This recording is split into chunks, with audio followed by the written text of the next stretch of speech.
In this video, I'm gonna be showing you the exact way to turn off WhatsApp without disconnect mobile data or Wi-Fi.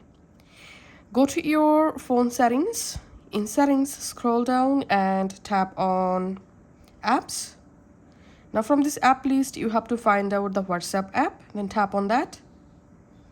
In here, you find this force stop option. So to turn off WhatsApp completely without disconnect mobile data or Wi-Fi, we have to force stop WhatsApp app. Tap on force stop and you have successfully disabled the WhatsApp app.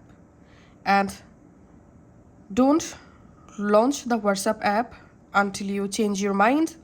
So once you want, whenever you want to reactivate the WhatsApp, just go ahead and relaunch the WhatsApp app. And after that, your WhatsApp will be again active. And by tapping on this force stop, you have completely disabled the WhatsApp app. And now you can easily use your Wi-Fi and cellular. And you won't receive any message on your WhatsApp, and also you won't receive any calls on your WhatsApp. You are currently in offline. Thanks for watching.